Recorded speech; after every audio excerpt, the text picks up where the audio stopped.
first part. Oh my! I think that might have been the only copy of the orientation film. Hold on! Slides, somewhere! Welcome to your first day running the Kerbal space program. This campus hosts the greatest ever gathering of astronomers, astronauts, and engineers. After years of focused effort, this collection of geniuses has created several very impressive buildings.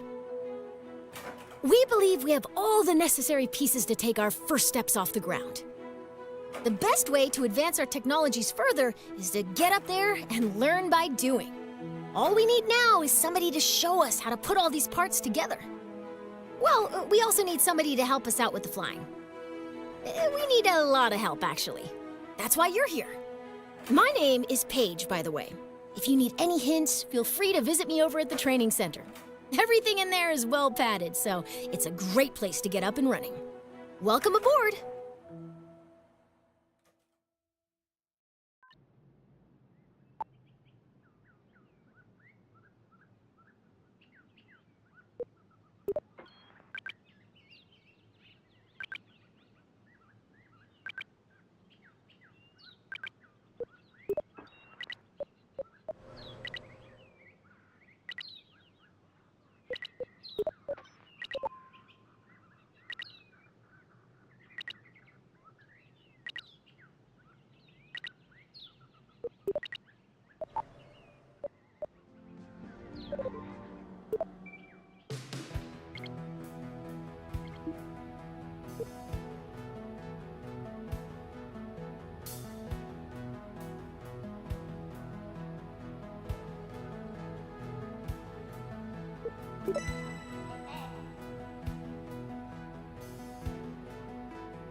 Space is the place.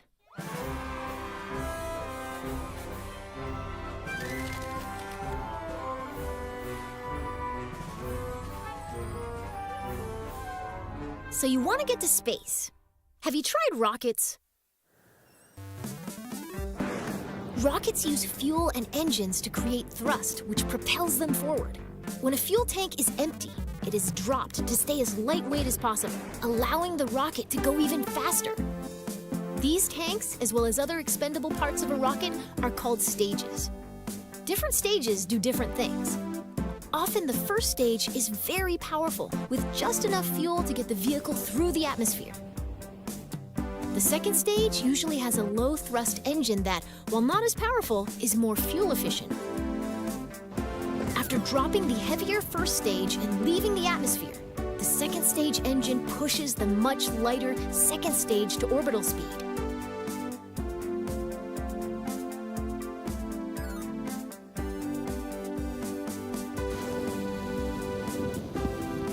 On a flight to space, the final stage parachutes back down to the surface, ideally in one piece.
Welcome to the launch pad.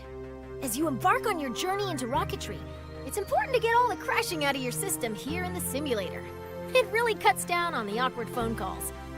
Today, you'll be launching into the virtual skies over KSC, where you'll learn how to control Let's learn how to rotate the flight camera. That way, you can see the launch. Great! You can also zoom the camera in and out. Nice! Go ahead and pick your favorite view for this launch. Your rocket is ready for launch. Every good launch starts with a big green button and lots of fire. Most bad launches do too, actually.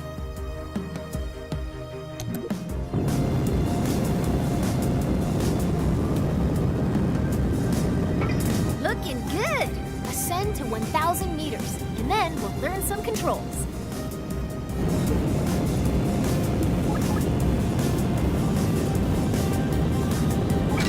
Okay, you're a kilometer up. You can still crash, but you'll have more time to correct your course if you start pointing at the ground. Let's learn some rocket controls. When flying a rocket or a plane, we have specific terms for moving. Pitch tilts your rocket's nose up and down.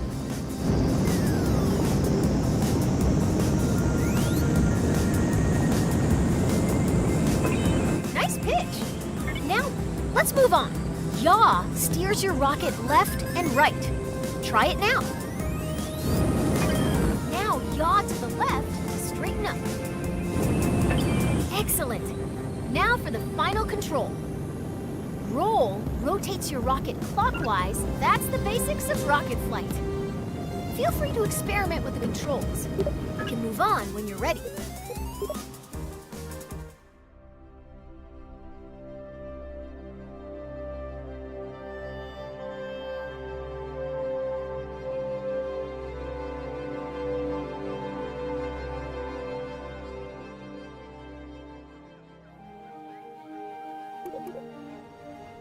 So you want to get to space. It's time to make a rocket. A simple rocket requires 4 crucial components: a command module, fuel tank, engine, and parachute. Let's start by learning how to add a command module.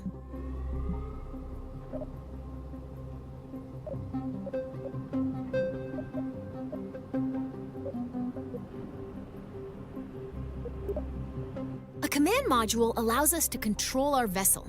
As long as there is at least one command module on board, our rocket will be operational. This rocket will use a command pod, which can be manned by a Kerbal and is located in the pods category.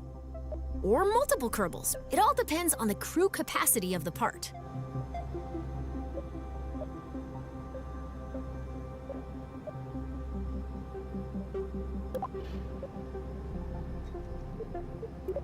For this lesson, we're going to make a small rocket, so we need a small command pod. Let's add this one. Great!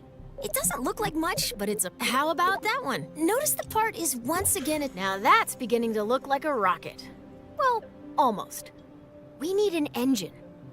Here at the KSP, we have 4 different types of engines: launcher, sustainer, orbital, and deep space engines.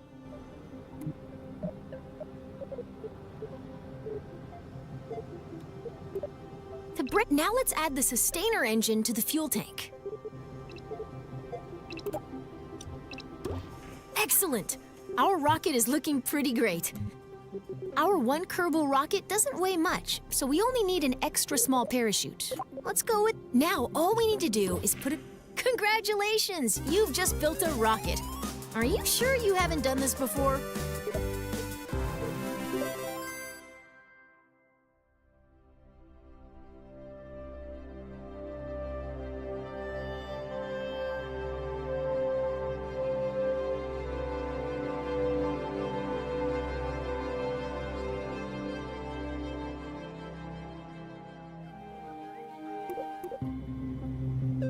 As you start to build rockets, you'll want to see your designs from other angles. Let's learn how to manipulate the camera inside the vehicle assembly building. First, let's rotate the nice. Now let's zoom the camera in and great. Now let's pan the camera up and down.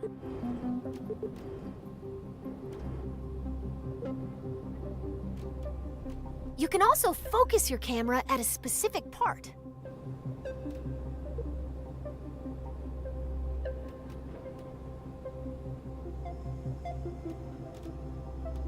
If you want to view your rocket from the top, front, or sides, switch to blueprint mode.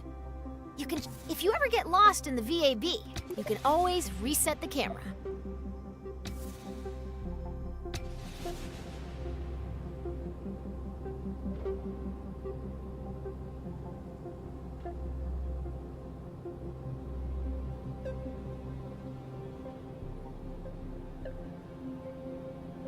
Nice.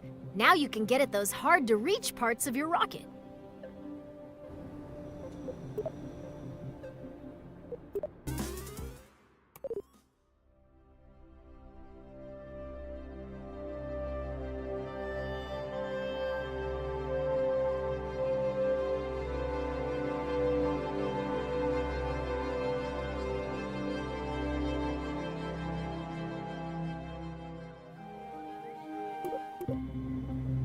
Your rocket's ready. Let's take it out for a little hop. Let's move this rocket to a launch pad. Welcome to the launch pad. Today you'll be flying straight up. Your rocket should do fine without any steering inputs, but if things get out of line somehow, feel free to intervene.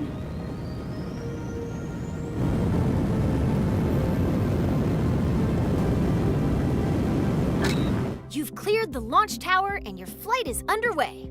Let's learn about staging. Rockets are constructed in sections called stages. Each stage is designed for a different part of a mission. When a stage completes its job, it's dropped to shed weight. On your right, you'll find the staging stack. It displays all of the functions contained in each stage. Every time you select the Go button, you'll activate a new stage, starting from the bottom of the stack. Each stage's fuel supply is shown on a bar next to the stage. Your active stage, Stage 1, still has a little fuel in it. When it goes dry, you'll drop that stage by selecting Go.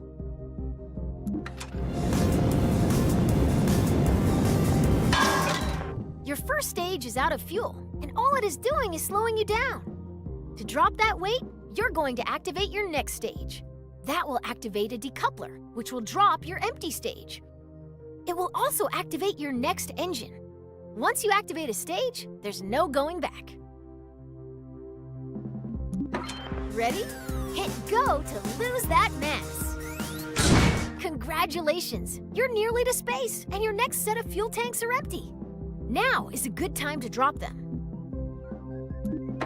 Activate the next stage to separate those tanks. Your capsule will now continue coasting up. All that's left to do is gaze back down at Kerbal. Wonder if you remembered to lock your car. Nice work!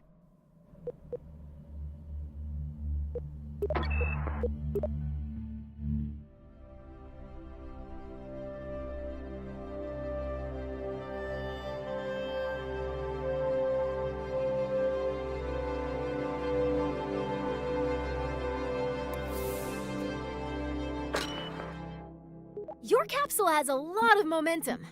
If you're curious how high up you are, take a look at your altimeter. You're so high that you can see the curve of the horizon. Rocketry involves a lot of waiting between the cool explosions. You can speed up time by selecting the time warp controls at the bottom of your screen. Check out your altimeter. See how quickly those numbers are rising? Let's ride the rest of the way up and fast forward. You're about to start falling back down. Let's slow down. Great job. You're now a master of time. Try not to use this new power for evil.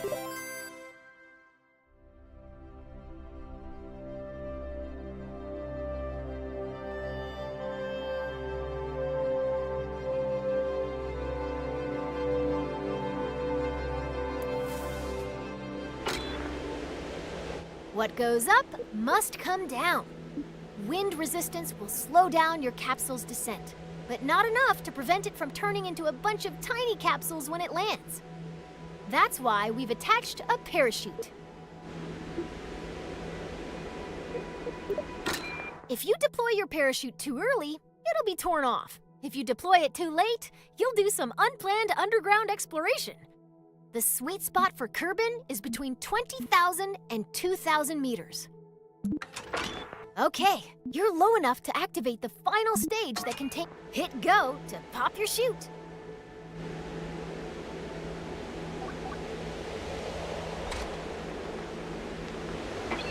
Nice work! The parachute will trail your capsule for a bit without fully opening. Once you've slowed down enough, it'll open all the way by itself.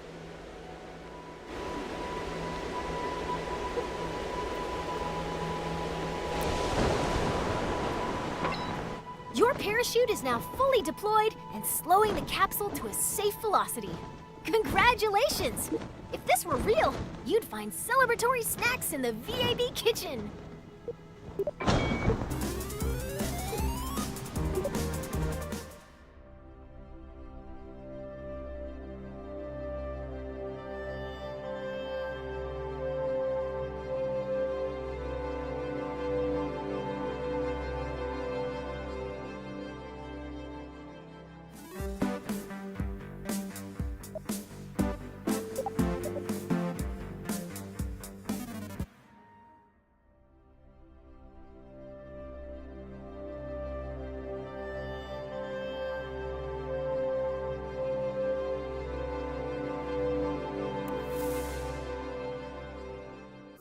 Missing the ground. If you want to visit space for more than a couple of minutes, you'll need to get to orbit. An object is in orbit when it's moving sideways so quickly that even as gravity causes it to fall, it keeps missing the ground. As long as that object isn't slowed down by anything, it follows the same path every time it goes around the body it's orbiting, forever. If that object is a Kerbal, it is recommended that they bring lots of snacks. So since your goal is to move horizontally at a high speed, why not launch sideways? On Kerbin, the atmosphere is like a thick soup. You waste a lot of fuel trying to fly through it horizontally. By launching vertically, you cut through the thickest part of the atmosphere as quick as possible. Most orbital rockets begin tilting toward the horizon soon after they leave the launch pad. This maneuver, called a gravity turn, uses the planet's gravity to turn the ship and reduces the amount of fuel needed to achieve a stable orbit.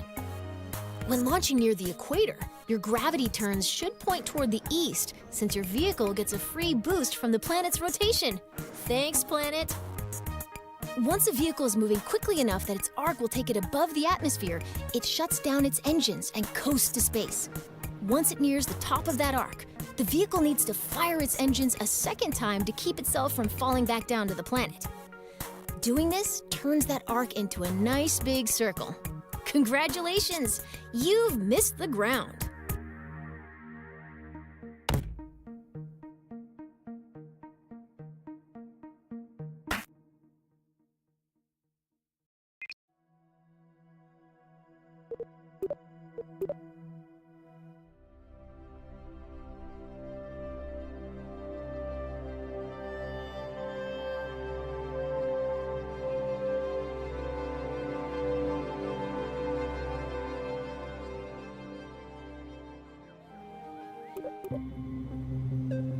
When you're making a rocket, it's often easiest to work top to bottom, tailoring each stage to carry the weight of everything above it.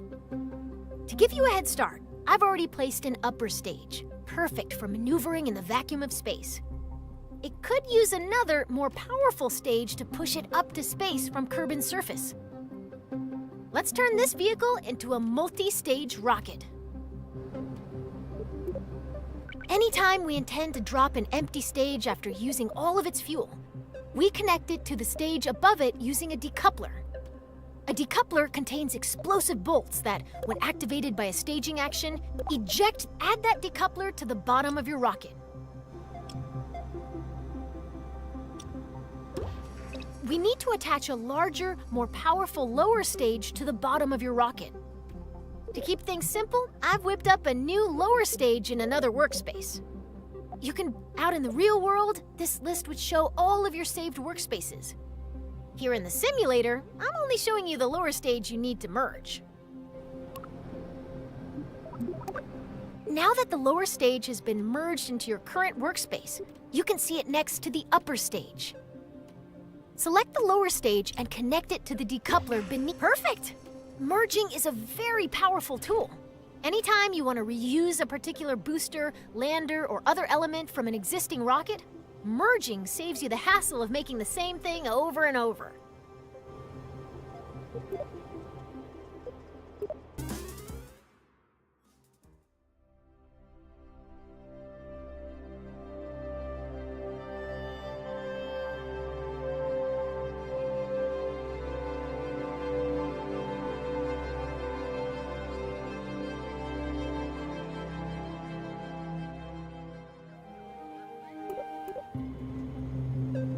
Space rockets sometimes need an extra boost.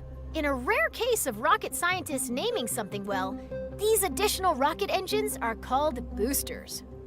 Boosters are attached to the sides of a vehicle to keep them out of the way of the main engines. Solid fuel rockets make great boosters.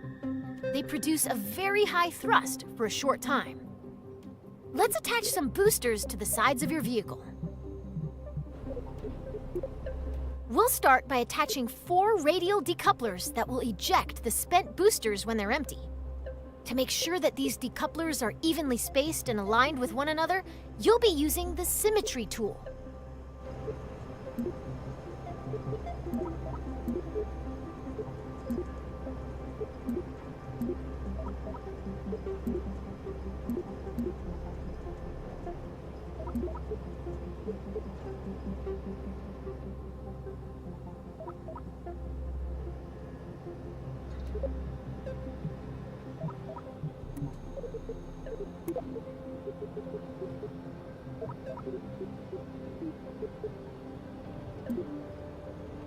Great! Now when you place a part on one side of your rocket, 3 more evenly spaced duplicates will appear around the rocket.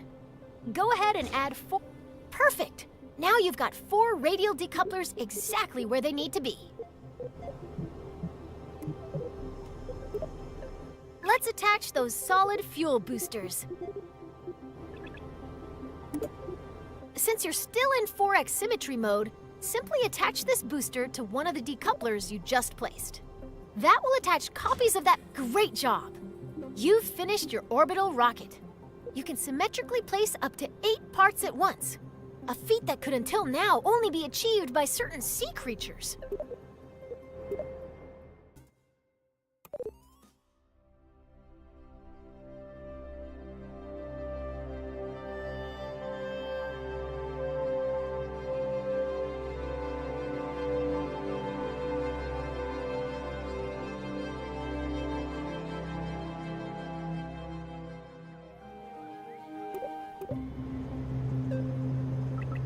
Before you launch a rocket, you need to plan the order of your staging events. Nobody wants to start out their flight by popping their parachute, right? Most parts that can be staged are automatically assigned to stages. Their activation order can be seen in the staging stack. You can change when staging events occur by moving them between stages. You can also add, remove, and reorder stages. Best of all, you can do this in both the VAB and in flight. The staging order begins at the bottom of the staging stack. You want your boosters and main engine to fire together for maximum thrust. The solid fuel boosters are currently in the second stage. If we don't change anything, the boosters will ignite late and detach themselves at the same time. This would be embarrassing for everybody, so let's move the boosters down to stage 1.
Before you launch a rocket, you need to plan the order of your staging events.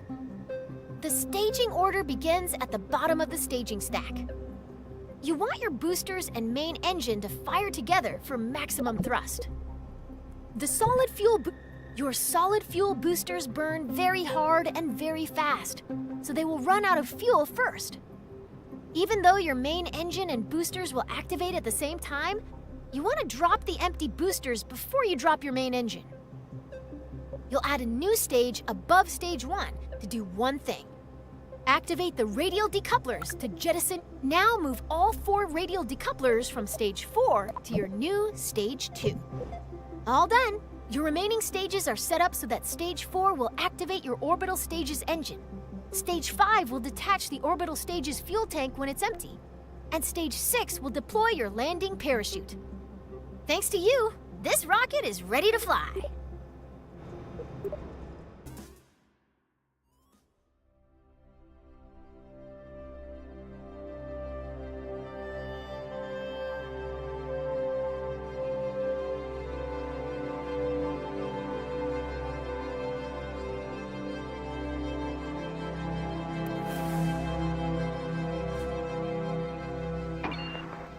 All right, we're ready to light this candle. In this flight, you're going all the way to orbit. I'll walk you through the process of launching, executing a gravity turn to get moving sideways, coasting to orbital altitude, and doing a final burn at the top of your arc to establish a stable orbit. Before we begin, let's talk about the nav ball. The nav ball shows your vehicle's orientation relative to the horizon. The blue half of the ball represents the sky, and the brown half represents the ground. The level indicator at the center shows your vehicle's orientation. When you turn, the ball turns. When you roll, the ball rolls. Assuming you want your rocket pointed at the sky, you'll want to see lots of blue on the nav ball. If you get confused, remember this rhyme. If the nav ball's brown, you're going down. At launch, you want all your engines at maximum thrust, which means you need to set your throttle at 100%. Your solid fuel boosters are way ahead of you on this. They have no setting other than full throttle, and they can't be shut off once they're lit. Once you hit the go button, they'll go full tilt until they run out of fuel. Still, your main engine's throttle is in your control.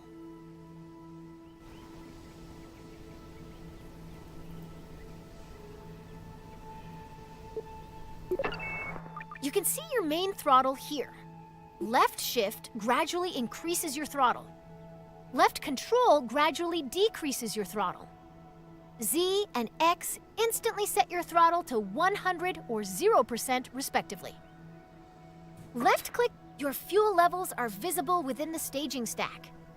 Right now you can see that your main engine and 4 boosters are all topped off and ready to rumble. It's time to go. At the start, all you need to do is fly straight up. I'll check back in with you once those boosters are empty. Good luck!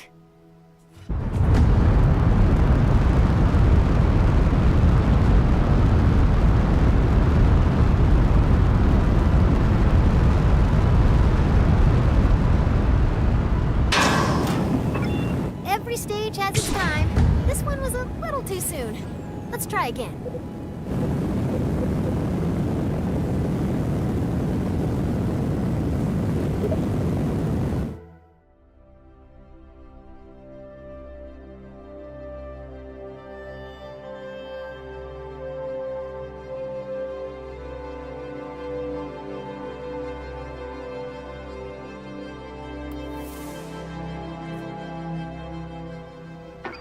Before we begin, let's talk about the nav. At launch, you can see your main throttle here. Left shift gradually increases your throttle. Your fuel levels are visible within the staging stack. Right now, you can see that your main engine and 4 boosters are all topped off and ready to rumble. It's time to go. At the start, all you need to do is fly straight up. All right, the solid fuel boosters are empty. Let's drop them. It's time to start your gravity turn. A gravity turn uses the pull of the planet's gravity to help bend your vertical ascent into a horizontal arc. It's the first step to entering orbit. For our first flight to orbit, we're going to start our gravity turn up to where the air is thin, at an altitude of around 10,000 meters. To show you where to aim your rocket, I've placed a target marker on your nav ball.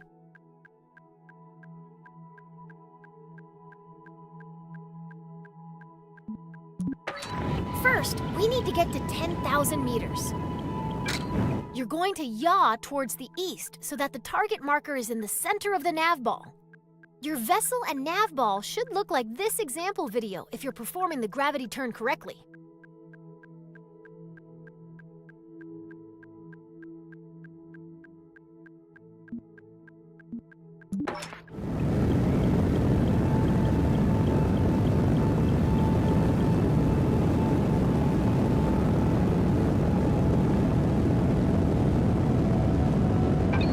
Way to make Kerbin's gravity work for you.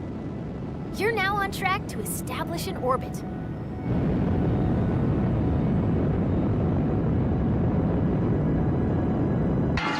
Your current stage's fuel is empty. Let's drop it and activate your deep space engine. Great job! Your rocket is on its way to orbit. As you gain experience, you can make your gravity turns more efficient by starting to tilt your rocket soon after liftoff. Adjusting course with a series of small corrections instead of one big one will leave you with a lot more fuel when you get to orbit. Turning immediately after launch requires a very stable rocket, so if you ever have trouble keeping the pointy end up, you can try the simplified wait and turn method we use today.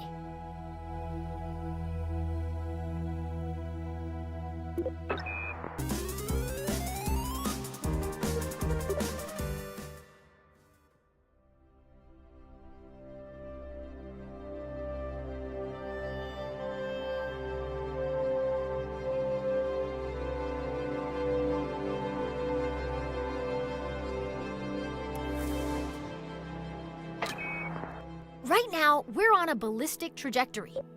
If no further adjustments are made, your rocket will eventually fall back down to the ground. Our objective is to turn this arc into an orbit. The process of turning your trajectory into a circular orbit is called circularization. Partial credit to the rocket people on that one. It does have the word circle in it, but it's really hard to say. When planning and executing orbital maneuvers, you'll want to switch to map view, where you can see every part of your current trajectory.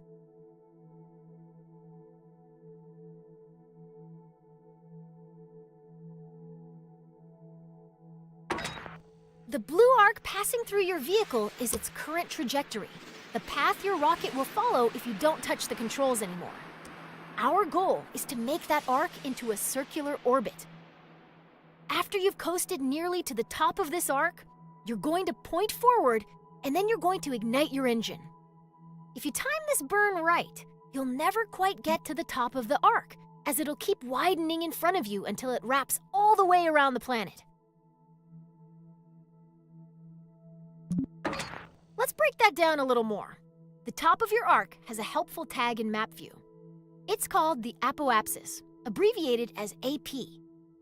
You're going to max out your throttle before you pass this point. We're paused at just before the apoapsis.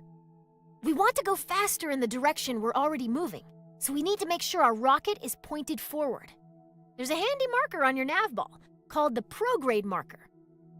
That represents your forward direction. Use the Stability Assist System, or SAS, to point your vessel at that marker. You're all lined up and ready to go. The next step is to go max throttle. Once your trajectory reaches all the way around the planet, you'll see another marker on your orbit. This is the periapsis, or PE, the lowest point in your orbit. It'll always live on the opposite side of your orbit from the apoapsis, or highest point. By burning prograde near your apoapsis, you increase the altitude of your periapsis, the lowest point on your orbit. Here's the most important thing to remember about setting up an orbit above an atmosphere. Your periapsis must be higher than the atmosphere, or your rocket will start to slow down every time it dips into the upper atmosphere. On Kerbin, that means every part of your orbit must be higher than 70 kilometers.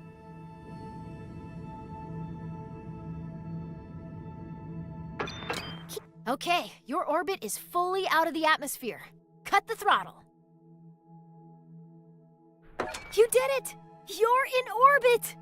This is when I'd usually tell you to look under your seat in the simulator, where you'd find a delicious celebratory treat. Sadly, since the vending machine in the astrodynamics lab broke down, it has gotten very difficult to hide snacks anywhere at KSC. Feel free to take a moment to admire your first orbit. In a way, you've given yourself a mind snack, which is way better than the edible kind anyway. Right? Right?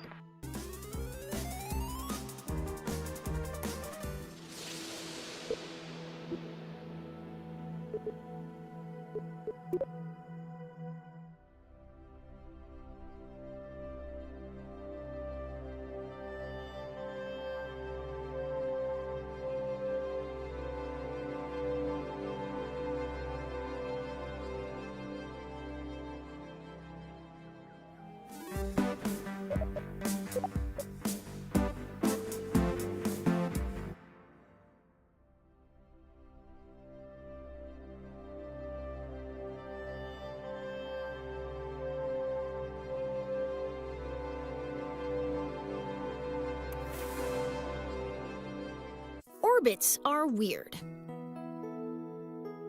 Remember your orbiting baseball? What if you wanted to make its orbit higher? Well, it's a baseball, so grab your bat and try to hit the ball to a higher orbit. Your first thought might be to try to deflect the ball upwards. Unfortunately, hitting the ball upward bends its orbit so that it hits the ground before it can return to you. What you need to do is hit the ball in the direction it's already moving, adding to its already high velocity. Now that you've sped the ball up, why isn't it flying any higher? It just keeps whizzing by at the same height it always did. After all, I said that making it go faster would make it go higher. What gives? The ball is actually going higher, but it's going higher on the opposite side of the planet from where you're standing. You've raised its orbit, and you've learned the first lesson of orbital maneuvering. Your actions affect the opposite side of your orbit. Weird, huh? So your ball is moving faster, but it's still passing you at the same height. How do you get its orbit higher on this side of the planet? Now that you know how changes in velocity affect the other side of your orbit, you've got all you need. By adding velocity to the ball at the highest point in its orbit, you raise the lowest point in its orbit and make it circular again.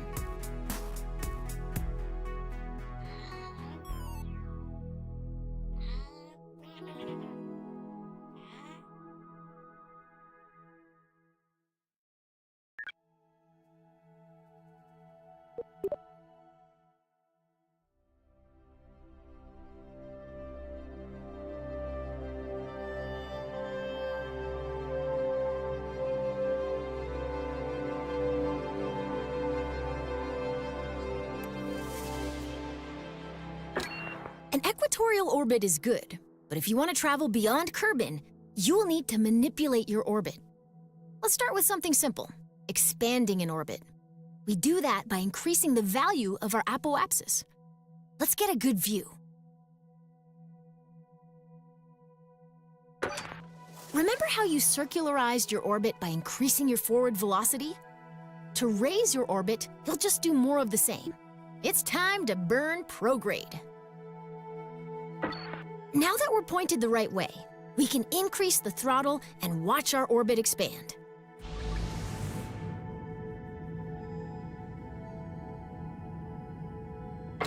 Ooh, cut the throttle. If you overdo it, you'll leave Kerbin's orbit entirely. Nice!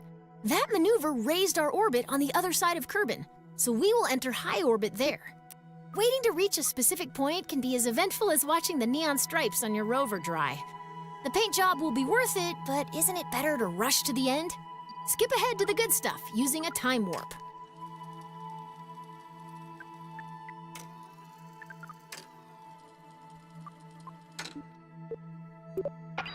Like I said earlier, the highest point of our orbit is called the apoapsis. The lowest point of our orbit is known as the periapsis. By default, your camera is focused on your vessel, so if you can't see either of these points, adjust your camera. Scroll the middle mouse wheel. I know you want to explore, but now's not the time to leave Kerbin. Let's try again.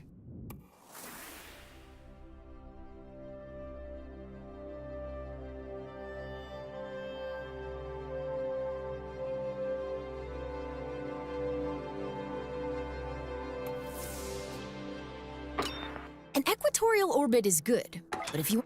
Remember how you circularized your orbit by increasing your... Now that we're pointed the right way, we can increase the throttle and watch our orbit expand. Ooh, cut the throttle. Nice. That maneuver raised our orbit. Like I said earlier, the highest point of our orbit is called the apoapsis. The lowest point of our orbit is known as the periapsis. By default, your camera is focused on your vessel, so if you can't see either of these points, adjust your camera.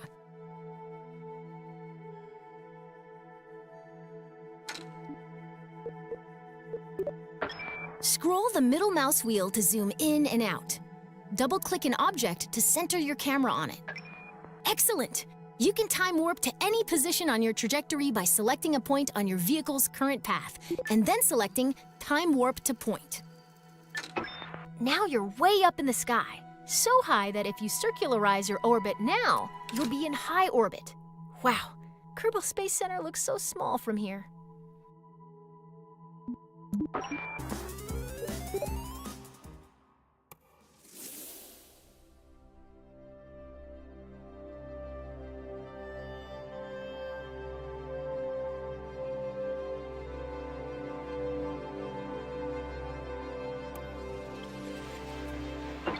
From command pods to space probe cores, a lot of critical rocket parts use electric charge.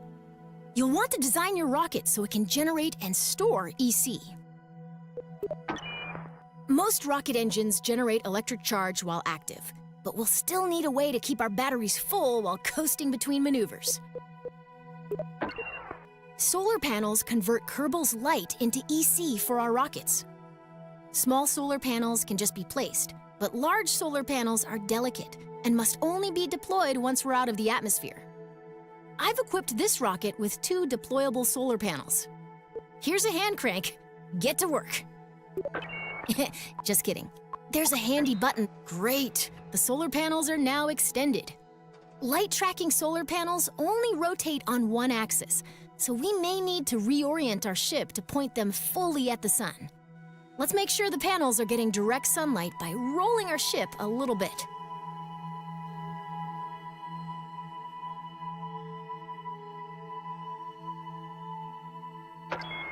Excellent. The solar panels are soaking up all of those sweet photons and giving our rocket some much-needed EC. You can see the status of any solar panel within the Part Manager in the Electrical Parts menu. You can either access the app directly by clicking the app button, or you can right-click a part to directly access it in the Part Manager.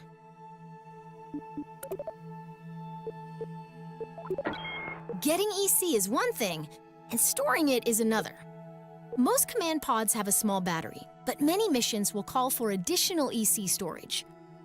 When we're traveling far from the sun or going to the dark side of a planet, more batteries means more peace of mind.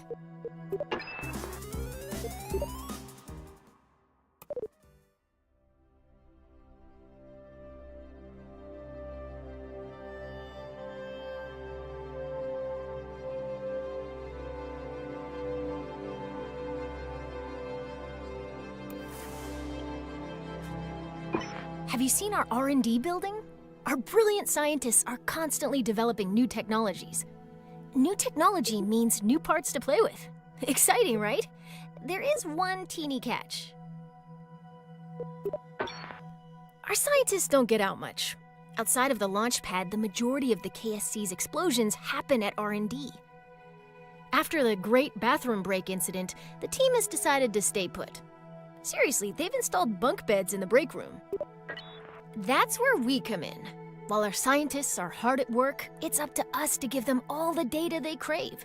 Who do you think pilots our probes? We earn science by completing missions and performing experiments. Feel free to visit Mission Control for the rundown on missions. I'm here to guide you through performing experiments.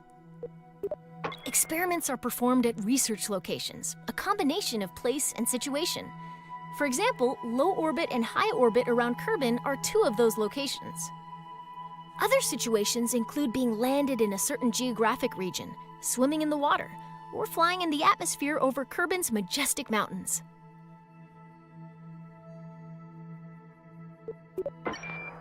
Experiments are performed by special experiment parts.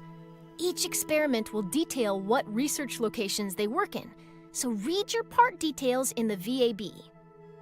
Kerbals on extravehicular activity, EVA, are also able to perform experiments, but make sure they don't lock the door behind them so they can re-enter the vehicle.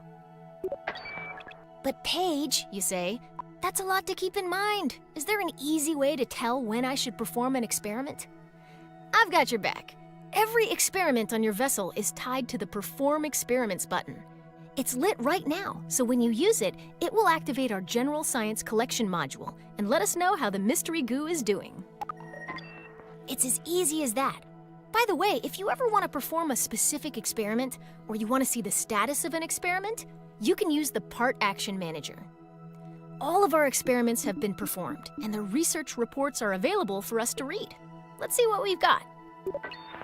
The research inventory shows all research reports that are on our vessel. You can see what we've learned, how much it's worth, and even transmit certain reports back to KSC. There are two types of research reports. Data and sample data reports can be transmitted back to KSC. Sample reports will need to be returned by recovering your vehicle on Kerbin. Fortunately, we just got a data report, so let's transmit it.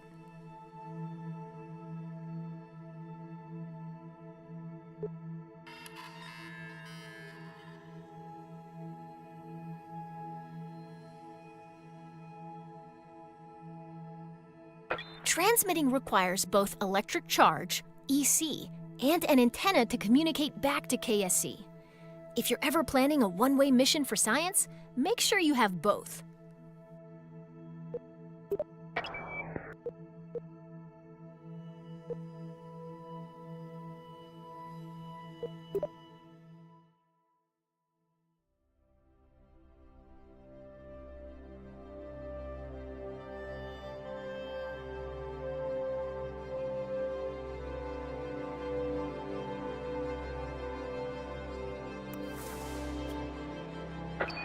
At some point, the crew will run out of snacks. Did you know a Kerbal is 99.9% more likely to crash when hungry? That's when it's time to head back down to Kerbin, a planet known for its plentiful snack options. First, let's get a better view for this operation.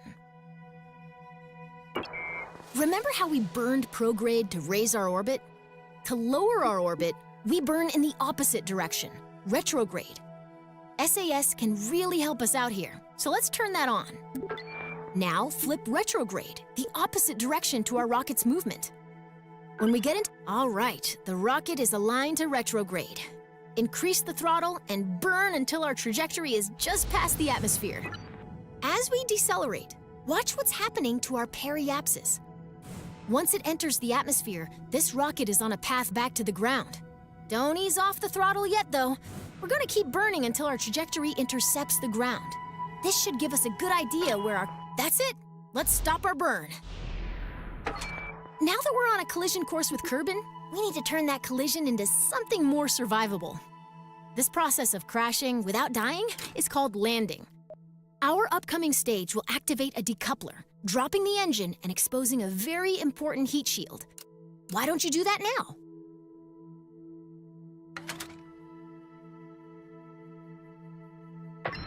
Great! We're on our way down and our heat shield is exposed. Have you ever wondered what a marshmallow feels like when it catches on fire? You're about to find out!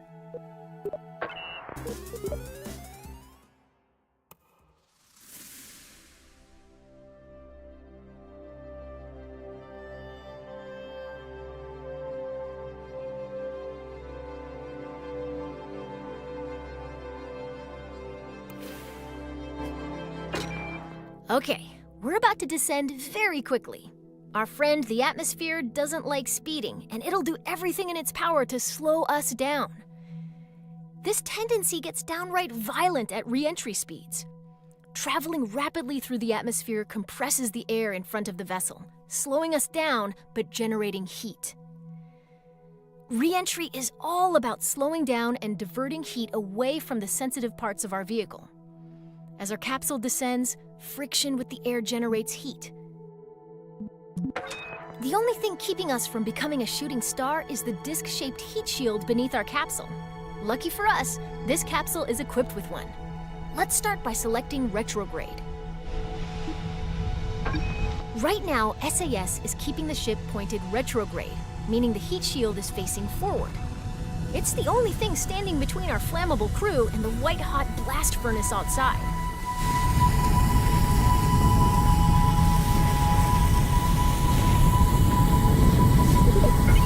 Heat shields can take a beating, but they don't last forever. As it's cooked by the heat of re-entry, it sheds expendable layers of material called ablator. Once the ablator's all gone, your heat shield is as durable as a sheet of paper. Good thing you checked the durability before we took off, right? Let's watch the show.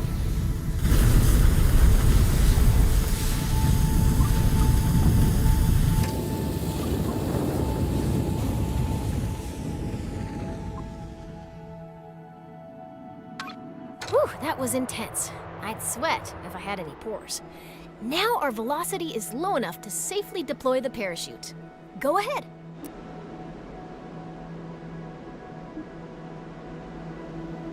Let's savor this moment and make sure that our parachute fully deploys. If you want, you can use time warp to savor it quickly.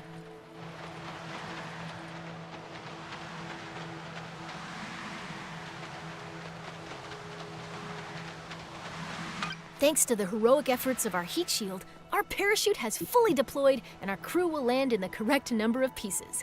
Mission accomplished.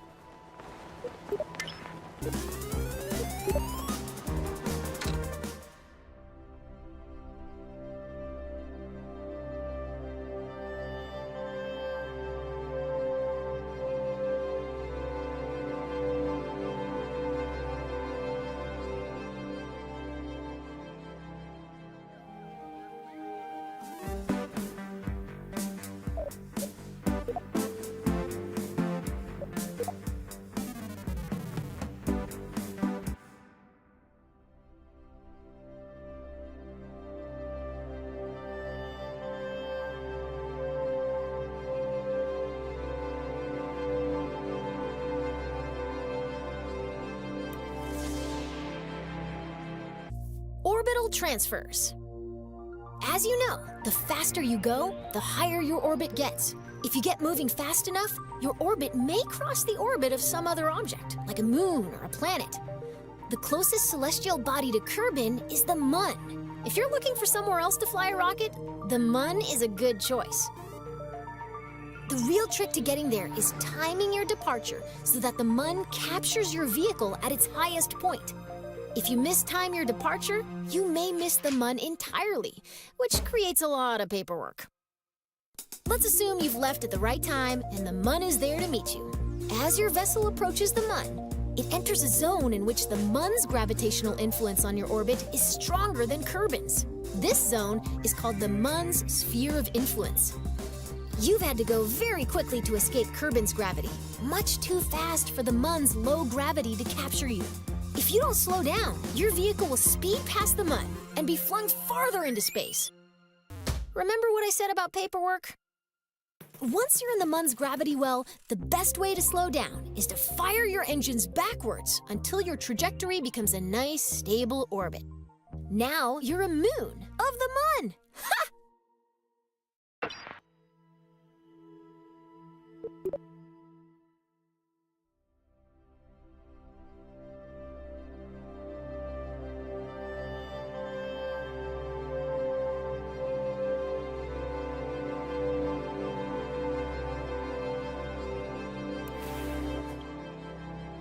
Our rocket is in orbit over Kerbin and ready to fly.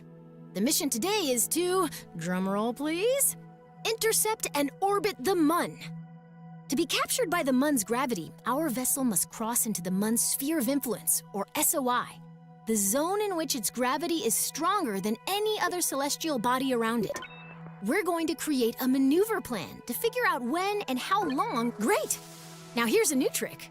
We can select any object as a target in map view. Targeting gives us useful information and enables new tools. Once we've targeted a celestial body or other object in space, our maneuver will provide closest pass and plane angle information. This can be very helpful for meeting up with someone or something in space. Right now, our camera is following our vessel as it orbits Kerbin. Let's adjust our camera until we can see the mun. Then, right-click to target it. We want to place this maneuver plan with two things in mind. First, the mun is in motion. We can't aim our spacecraft where the mun is right now. Instead, we have to aim where the mun will be after our vehicle has coasted all the way from Kerbin. Second, remember how increasing velocity raises the opposite side of our orbit? Since we're placing this maneuver plan where we intend to start our burn, we should place it on the opposite side of Kerbin from where we intend to intercept the mun. Placing a maneuver plan usually involves making a best guess, and then fiddling with the maneuver until you get an intercept. Fortunately, you've got a crack navigator with you today.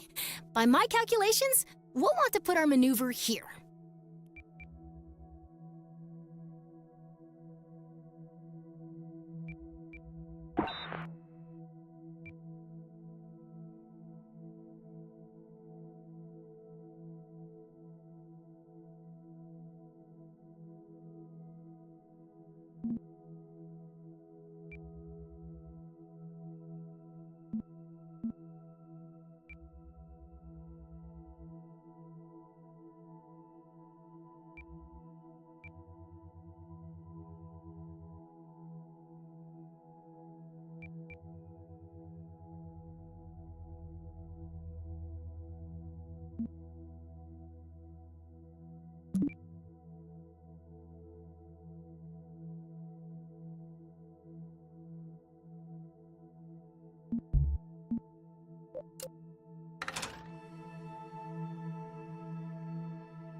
Our rocket is in orbit over. We're going to create a maneuver plan to figure out what. Great! Now here's a new trick. We can select any object as a. Right now, our camera is following our vessel as it orbits Kerbin. We want to place this maneuver. Second, remember how placing a maneuver plan usually involves making a best guess, and then fiddling with the maneuver until you get an intercept. Fortunately, excellent! We've just created a maneuver plan. While we could find out if our departure timing is correct by just picking a direction and maxing the throttle, a maneuver plan tells us in advance how much delta V we'll need, how long we'll need to burn, and in what direction our vessel will need to point during the maneuver. Grab and pull the arrows to plan a burn along that direction. This maneuver is pretty simple. We want to burn prograde and expand our orbit.